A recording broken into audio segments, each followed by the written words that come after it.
السلام علیکم ورحمۃ اللہ وبرکاتہ۔ الحمد للہ رب العالمین والصلاة والسلام علی خاتم النبیین رب اشرح لی صدری ویسر لی امری واحلل عقدۃ من لسانی یفقہوا قولی۔ فضالہ بن عمیر رسول اللہ صلی اللہ علیہ وسلم کے شدید ترین دشمنوں میں سے ایک دشمن تھا۔ مکہ فتح ہوا تو بظاہر تو اس نے اسلام قبول کر لیا، لیکن دل میں اللہ کے رسول کے لیے شدید بغض، شدید عناد تھا۔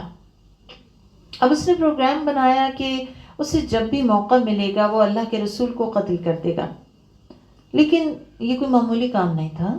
اسے پتا تھا کہ آپ صلی اللہ علیہ وسلم کے ساتھ 10,000 لوگوں کا لشکر ہے، اور اگر کسی کو بھی پتہ چل گیا اس کے ناپاک ارادوں کا، اس کے ناپاک منصوبے کا، تو اگر وہ اس منصوبے میں کامیاب بھی ہو گیا تو بھی اس کے بچنے کی تو کوئی صورت نہیں۔ لیکن آپ جانتے ہیں کہ حسد اور بغض اور عناد ایسی چیزیں ہیں جو انسان کو دیوانہ کر دیتی اور اس کے سوچنے سمجھنے کی صلاحیتیں سلب کر دیتی۔ بس اس نے غور و فکر شروع کیا کہ کیا پلان بناؤں، کس وقت حملہ کروں اللہ کے رسول پہ۔ تو اس کی جو شیطانی فکر تھی اس نے اس کے ذہن میں ڈالا کہ جب اللہ کے رسول طواف کر رہے ہوں تو یہ بہترین موقع ہے کہ میں ان کو قتل کر سکتا ہوں۔ اب اس نے اس مقصد کو پورا کرنے کے لیے تلوار کو اپنے کپڑوں میں چھپایا اور اس وقت کا انتظار کرنے لگا کہ جب رسول اللہ صلی اللہ علیہ وسلم طواف کر رہے ہوں۔ کئی دن گزر گئے، ایک دن اسے یہ موقع میسر آ گیا جب اس نے دیکھا کہ رسول اللہ بھی طواف کر رہے ہیں۔ اب بظاہر تو یہ بھی طواف میں ہی تھا، لیکن چھپا رکھا تھا اسلحہ اور مقصد رسول اللہ کو ختم کرنا تھا۔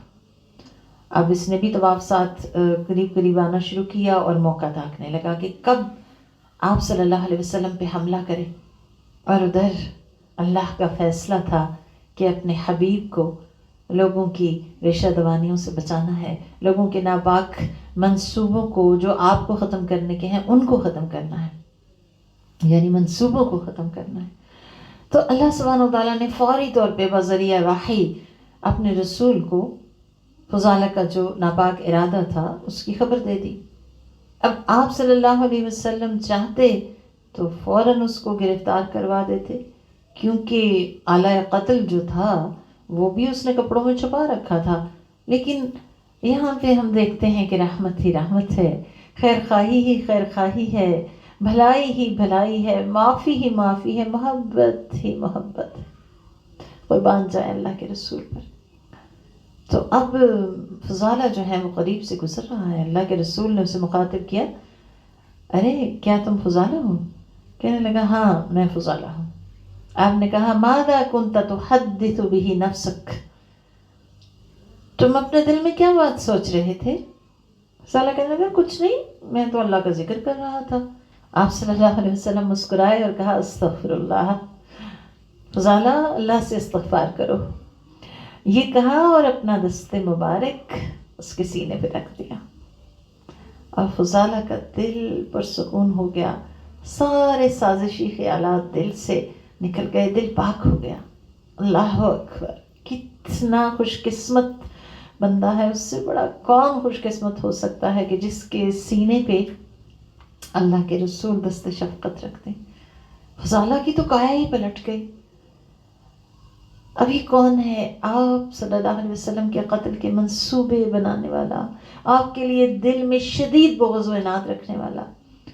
وہ کہتا ہے فضالہ کہ اللہ کی قسم آپ نے اپنا دست مبارک میرے سینے سے اٹھایا ہی تھا کہ اللہ کی ساری مخلوق میں میرے لیے آپ سے زیادہ کوئی محبوب نہ رہا۔ سبحان اللہ، یہ آپ کا معجزہ ہے، یہ اللہ کا حکم ہے، کس طرح اللہ تعالیٰ دلوں میں محبتیں ڈالتا ہے۔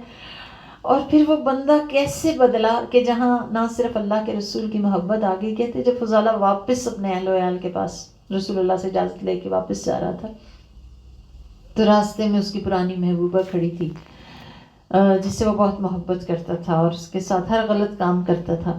تو اس نے روک لیا اور کہا آؤ چند لمحے میرے ساتھ رات گزارو۔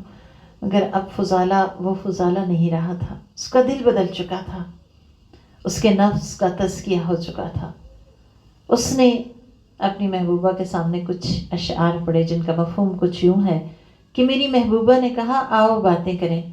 میں نے کہا نہیں، اللہ اور اسلام ایسی باتوں سے منع کرتا ہے، اور اگر تو محمد صلی اللہ علیہ وآلہ وسلم اور آپ کی جماعت کو فتح مکہ کے موقع پہ دیکھ لیتی جب بت ٹوٹ ٹوٹ کے گر رہے تھے، تو دیکھ لیتی کہ اللہ کا دین بالکل واضح ہو گیا ہے اور شرک کے چہرے کی تاریکی چھٹ چکی ہے. اب آپ دیکھیں کہ سب سے پہلی چیز جو سیکھنے کی ہے وہ کیا ہے کہ ایمان جب دل میں آ جاتا ہے تو پھر انسان کی محبتیں بھی بدل جاتی ہیں، اس کی سوچ کا زاویہ بدل جاتا ہے.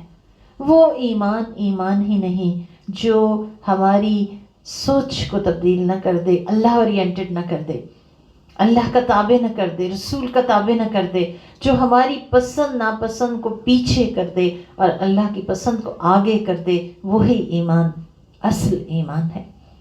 پھر دوسری چیز آپ دیکھیں کہ اللہ کے رسول نے اپنے قتل کا منصوبہ بنانے والے کو نہ سزا دی، نہ انتقام لیا، نہ تانا دیا، بلکہ اپنے قاتل کی بھی خیر خواہی کی اور اپنی ذات کے لیے ہرگز کوئی انتقام آپ نے نہیں لیا اپنی پوری لائف میں. کیوں؟ کیا ہر انسان کو اپنی جان عزیز نہیں ہوتی ہے، لیکن آپ کا کاز آپ کو اپنی جان سے بھی عزیز تر تھا، اور وہ کاز کیا تھا؟ اللہ کی مخلوق کو اللہ سے جوڑنا اور اپنے مالک سے ان کا تعلق درست کرنا. یہی وجہ ہے کہ آپ سیلف اورینٹڈ نہیں، اللہ اورینٹڈ تھے. آئیے آج سے ہم بھی بامقصد زندگی گزاریں، اور بحیثیت مسلمان ہمارا مقصد زندگی کیا ہے؟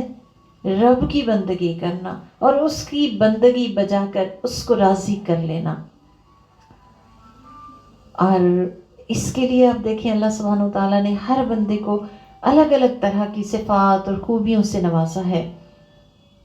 ہمارا کام کیا ہے کہ ہم ایکسپلور کریں ان گفٹس کو جو خوبیوں کی صورت اللہ سبحانہ وتعالیٰ نے ہمارے اندر ودیعت کیے ہیں، اور پھر ان کو ایکسپلور کرنے کے بعد ان کے ذریعے سے رب کی رضا پائیں، ان کے ذریعے سے اس کو راضی کر کے یہاں سے جائیں. اللہ سبحانہ وتعالیٰ ہمیں اس کی توفیق عطا فرمائے. بارک اللہ فیکم. والسلام علیکم ورحمۃ اللہ وبرکاتہ.